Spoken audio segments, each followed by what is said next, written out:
มันเยอะอันซัก เดี๋ยวสิหาเบิ่งให้หรอกดีมากนี่ เต้าหนึ่ง น้ำผงน้ำผงนี่แหละมันไล่ตัวน้อยน้ำผงไม่ใช่สิ มันก็ไหนฮะ เพิ่งไปจ้ามันติด หาเดี๋ยวนะ มันเก่าเหมือนกันเลย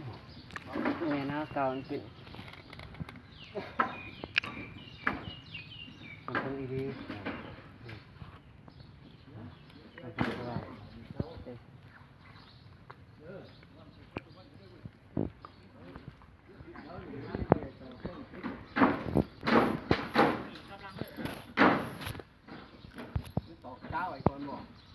ออกจากก่อนสิเอา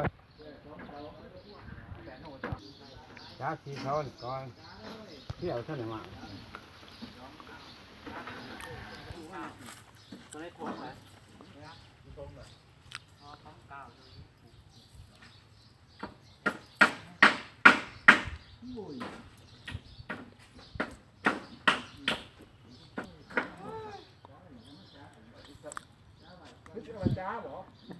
ไปจ้าไปจ้า